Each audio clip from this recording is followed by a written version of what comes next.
Hello बच्चों, आज मैं आप लोगों को क्लास 8th की जो आपके पास लेटेस्ट एडिशन की आर डी शर्मा की बुक है ना, उसमें हमने अपना चैप्टर नंबर 3 स्टार्ट कर रखा है, पावर प्ले। आज की क्लास में हम लोग एक्सरसाइज 3.5 कंटिन्यू करने वाले हैं। हमने इस एक्सरसाइज के कुछ क्वेश्चंस ऑलरेडी कर लिए हैं। क्वेश्चन नंबर 10 तक चैनल पे अपलोड है।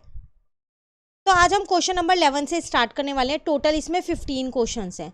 तो चलिए देखते हैं। क्वेश्चन नंबर 11 है हमारे पास यहाँ पर, बाय व्हाट नंबर should 5/3 की power -2 be multiplied so that the product may be 7/3 raised to the power -1।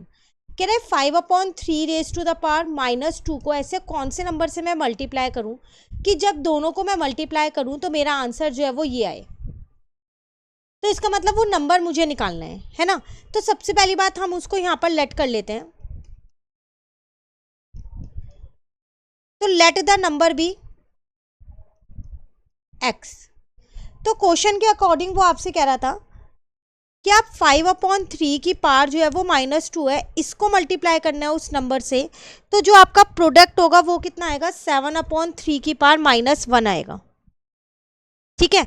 अब पावर नेगेटिव है तो आप इसे खोल नहीं सकते, पहले आपको पावर को पॉजिटिव करना पड़ेगा। तो मैंने यहाँ रेसिप्रोकल कर दिया और पावर पॉजिटिव हो गई। ये इनटू में x ऐसी है, अगेन इसको भी मैंने रेसिप्रोकल कर दिया, पावर पॉजिटिव हो गई। आप यहाँ पर 1 लिखो या ना लिखो एक ही बात है। ठीक है। अब 3 की पावर 2 9, 5 की पावर 2 25, इनटू में x है यहीं लिख दिया। यहाँ आ गया 3/7।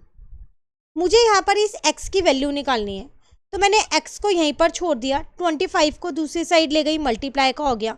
9 को दूसरी साइड ले गई, डिवाइड का हो गया। इसको इससे कट कर दिया, 3 आ गया।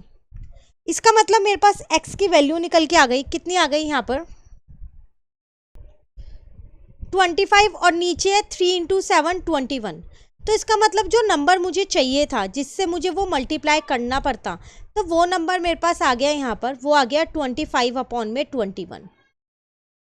क्लियर। ये था आपके पास क्वेश्चन नंबर 11 जो कंप्लीट हो गया। अब आते हैं हम अपने क्वेश्चन नंबर 12 पे। इसमें कुछ पार्ट्स आपको दे रखे हैं। आपसे कह रहा है कि यहाँ पर हर पार्ट में आपको x की वैल्यू फाइंड करनी है। तो x आप देख रहे हो यहाँ पर पावर में लगा हुआ है, जैसे माइनस का 4x है ना ये। तो इसमें x की वैल्यू निकालनी है। तो एक एक पार्ट को हम यहाँ लिखते हैं और उसके बाद इन्हें सॉल्व करते हैं।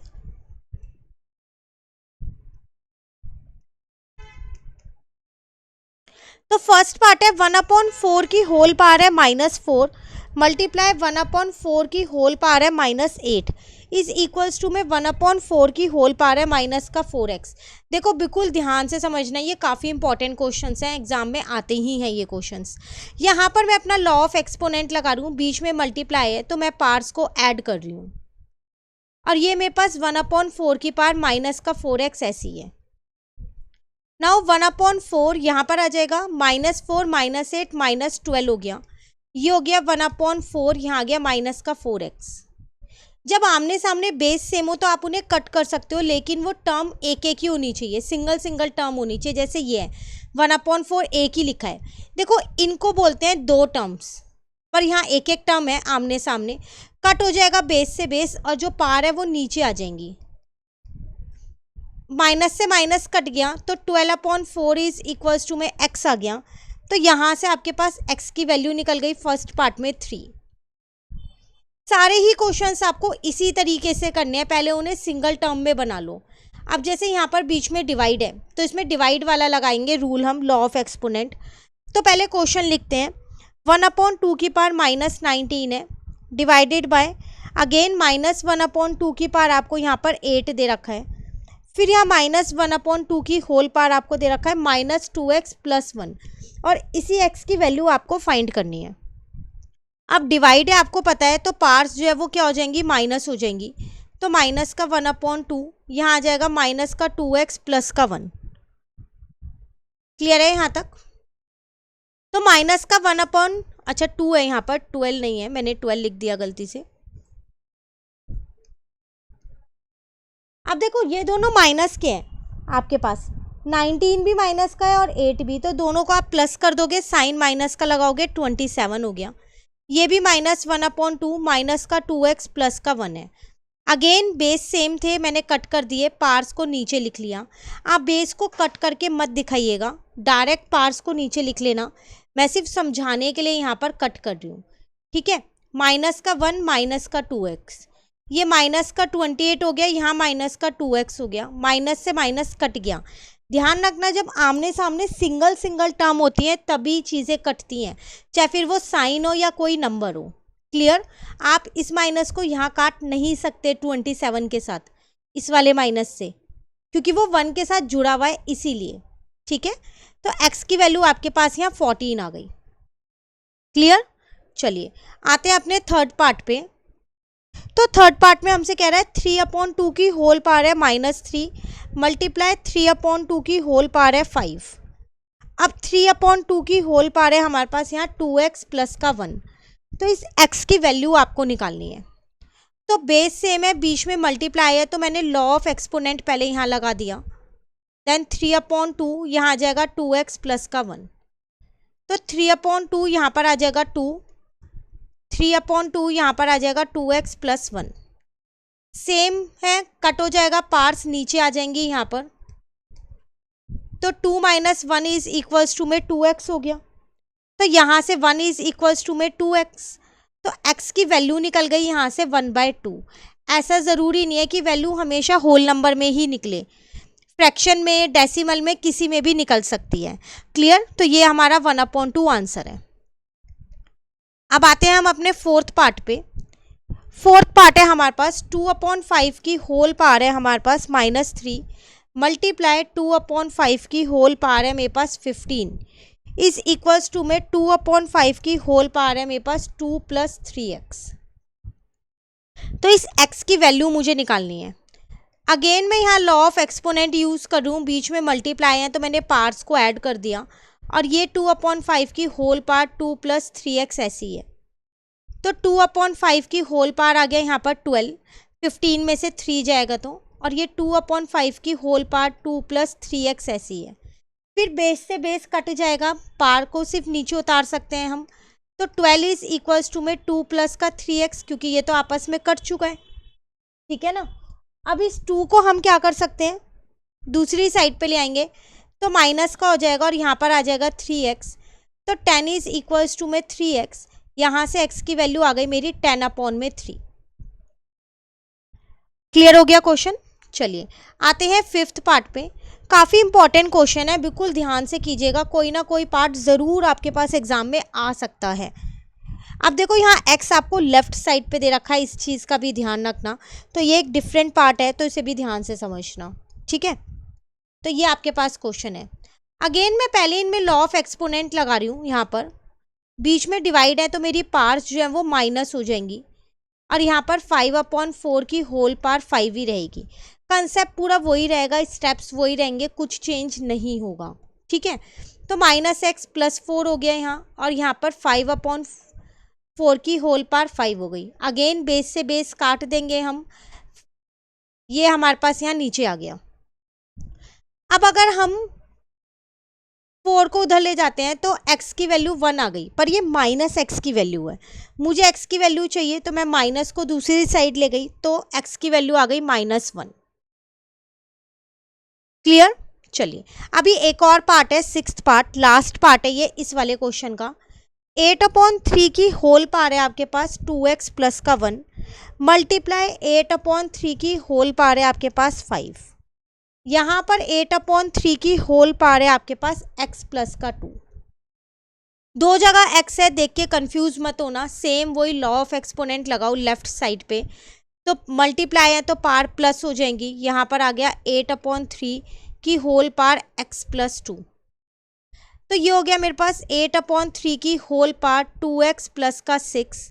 यहाँ पर आ गया 8/3 की होल पावर x प्लस का 2, ये तो कट गया, तो यहाँ आ गया 2x प्लस का 6 और यहाँ आ गया x प्लस का 2, पार्ट्स नीचे आ गई।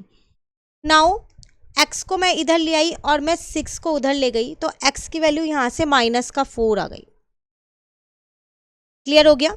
ये था पूरा क्वेश्चन नंबर 12 आपके पास। काफ़ी इंपॉर्टेंट क्वेश्चन है, बिल्कुल ध्यान से इसको कीजिएगा।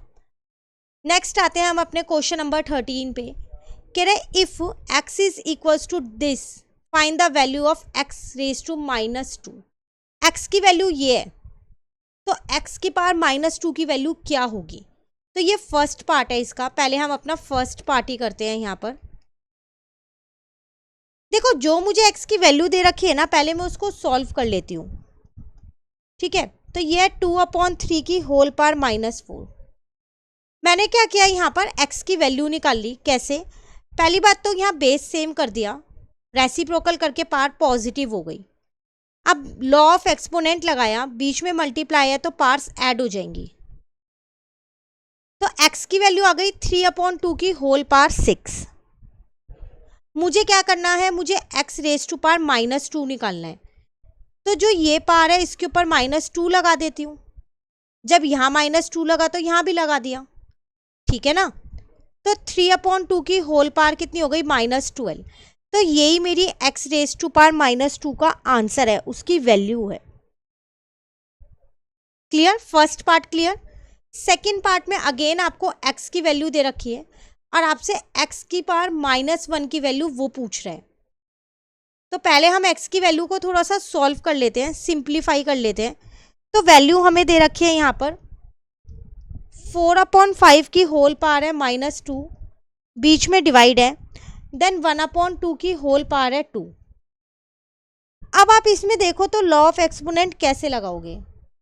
इसको आप ऐसे लिख सकते हो 5/4 की होल पावर 2 डिवाइडेड बाय 1/2 की होल पावर 2। मैंने पावर को पॉजिटिव कर लिया। अब पावर सेम है तो मैं बेस एक ही बार लिख लेती हूँ, ऐसे एक ब्रैकेट में, और पावर लगा दी 2। ठीक है, नाउ मुझे पता है कि फ्रैक्शंस में कभी भी डिवाइड नहीं होता, डिवाइड का मल्टीप्लाई और बाद में उस बाद वाला जो फ्रैक्शन होता है वो रेसिप्रोकल हो जाता है।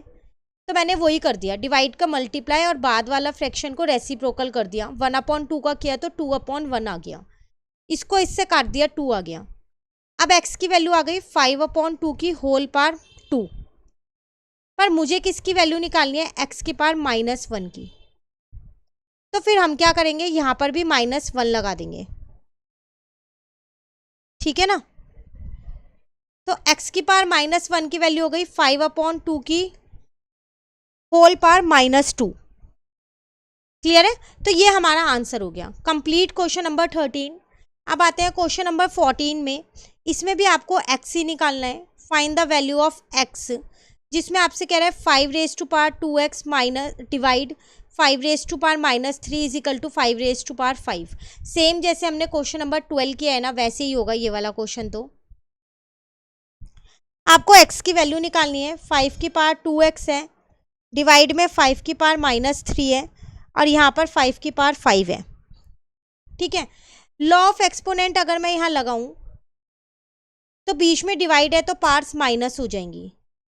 तो 5 की पावर 2x प्लस 3 और यहाँ 5 की पावर 5 हो गया। देखो बेस सेम है तो आप इन्हें कट कर सकते हो और पावर को नीचे उतार सकते हो। तो 2x plus 3 is equal to 5 आ गया। तो 2x इज इक्वल्स टू, इसको दूसरी साइड ले गई, माइनस का हो गया 2 आ गया। तो यहाँ से x की वैल्यू 1 आ गई।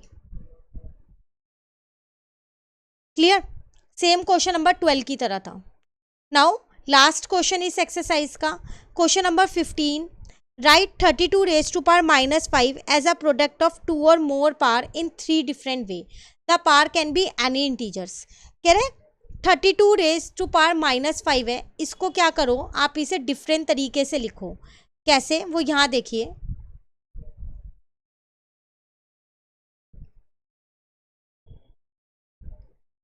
तीन डिफरेंट तरीके से लिखना है। अगर आप एग्जैक्टली देखो तो 2 2 जा 4 2 जा 8 2 जा 16 2 जा 32 होता है। तो ये 2 की पावर 5 की होल पावर -5 लिखा है। फर्स्ट वे तो यही लिख दिया मैंने। सेकेंड वे की अगर मैं बात करूं तो मैं इसे 2 की पावर -25 लिख सकती हूँ, इन दोनों को इंटू कर दिया। ठीक है, और अगर मैं थर्ड वे की बात करूं, तीन डिफरेंट वे में लिखना है, तो 2 की पावर -5 की होल पावर 5 कर देती हूँ। मैंने जो मेन पावर है 5 वाली, मेन पावर जो है वो पॉजिटिव कर दी और अंदर वाली पावर नेगेटिव कर दी। आंसर तो अभी भी यही आएगा। तो वो आपसे यही कह रहा था कि इसको आपको क्या करना है, यहाँ पर प्रोडक्ट ऑफ 2 और मोर पावर, 2 या 2 से ज़्यादा पावर की फॉर्म में तीन तरीके से लिखो। या तो 2 पावर लगा लो या 2 से ज़्यादा भी लगा सकते हो, पर हमने यहाँ 2 पावर ही लगाई है हर एक में। क्लियर?